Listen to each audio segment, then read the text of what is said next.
Side खबरों के लिए सब्सक्राइब करें फ्लेम मीडिया और उसके बाद बेल आइकन को प्रेस करें ताकि सबसे पहले आपको मिले एक्सक्लूसिव खबरें।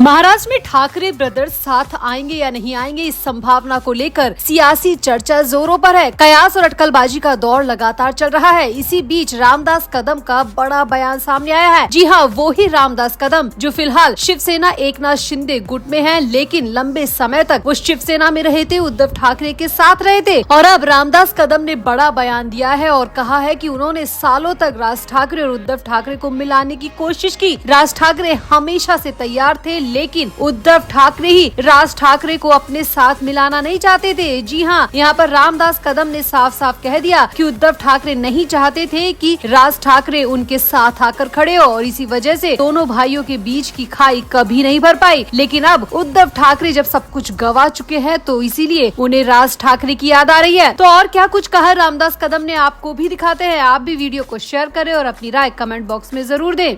तो महाराष्ट्र में उद्धव ठाकरे और राज ठाकरे के साथ आने की संभावना को लेकर सियासी चर्चा के बीच एकनाथ शिंदे की शिवसेना नेता रामदास कदम ने प्रतिक्रिया दी है। उन्होंने कहा कि अगर चचेरे भाई उद्धव ठाकरे और राज ठाकरे एक साथ आते हैं तो ये पुनर्मिलन निश्चित रूप से मराठी मानुस के हित में होगा। रामदास कदम भले ही दूसरी पार्टी में है, लेकिन उन्होंने फिर भी उद्धव और राज ठाकरे के मिलन को मराठी मानुस के हित में बताया है। रामदास कदम ने आगे कहा कि जब वो उद्धव ठाकरे के नेतृत्व वाली शिवसेना में थे तो उन्होंने और एमएनएस के नेता बाला नांदगांवकर ने दोनों चचेरे भाइयों के बीच सुलह कराने के लिए बहुत कोशिश की थी, बहुत मेहनत की थी। हालांकि उद्धव ठाकरे ने कभी सकारात्मक प्रतिक्रिया नहीं दी। अगर दो भाई एक साथ होने जा रहे हैं तो ये निश्चित रूप से मराठी मानुस के लिए सही होगा। रामदास कदम ने कहा कि मैंने और बाला ने मिलकर बहुत कोशिश की थी, बहुत सालों तक उद्धव ठाकरे को समझाया था कि राज ठाकरे को अपने साथ रखे, लेकिन उद्धव ठाकरे ने कभी भी हमारी इस बात पर ध्यान ही नहीं दिया। रामदास कदम ने यहाँ पर ये भी दावा किया कि राज ठाकरे बड़े दिल वाले व्यक्ति है, लेकिन उद्धव कभी भी राज ठाकरे को आगे बढ़ते हुए नहीं देख सकते। रामदास कदम ने ये भी कहा कि अगर राज ठाकरे को 2003 में शिवसेना का कार्यकारी अध्यक्ष बनाया गया होता तो पार्टी में कभी भी विभाजन नहीं होता।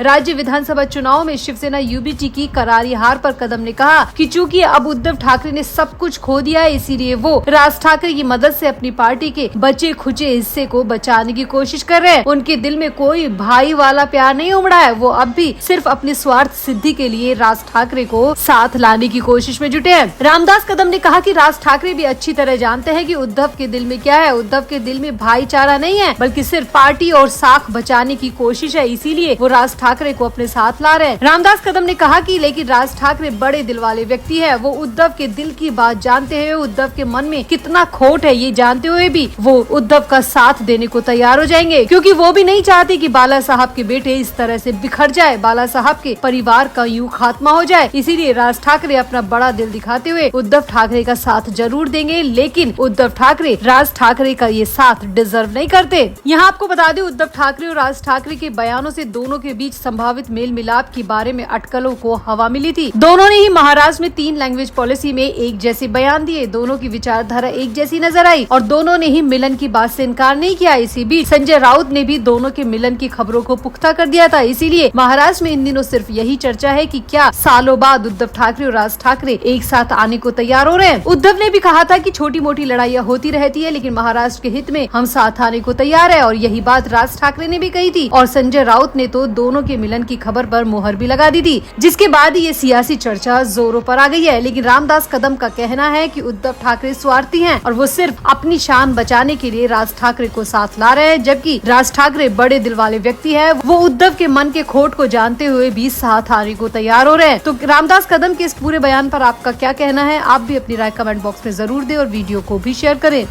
तो महाराष्ट्र के एडमिनिस्ट्रेटिव कामकाज पर नजर बनाए रखने के लिए महाराष्ट्र नवनिर्माण सेना यानी मनसे यानी कि राज ठाकरे की पार्टी के नेतृत्व में पहले शैडो कैबिनेट की स्थापना की गई थी। शायद आपको याद भी होगा कि राज ठाकरे ने शैडो कैबिनेट बनाई थी, जिसके जरिए वो सरकार के कामकाज पर निगाह बना के रख सके। लेकिन आपको ये भी याद होगा कि ये शैडो कैबिनेट का प्रयोग ज्यादा सफल नहीं रहा। इसके बाद राज ठाकरे कुछ दिनों तक शांत हो गए, लेकिन अब राज ठाकरे ने एक बार फिर से नया प्रयोग करते हुए प्रतिपालिका सभागृह आयोजन करने का निर्णय लिया है। अब प्रतिपालिका सभागृह का आयोजन राज ठाकरे अकेले करने जा रहे हैं। सबसे बड़ी बात यह है कि जहां खबर आ रही है कि राज ठाकरे उद्धव ठाकरे हाथ मिला सकते हैं, साथ आ सकते हैं, सालों बाद एक गठबंधन में आ सकते हैं, वहीं अब राज ठाकरे ने प्रतिपालिका सभागृह का आयोजन अकेले कर लिया और इसका निमंत्रण सभी दलों को भेज भी दिया है। आपको यहाँ बता दें कि विशेष तरह की सभा 26 अप्रैल को शाम 5 बजे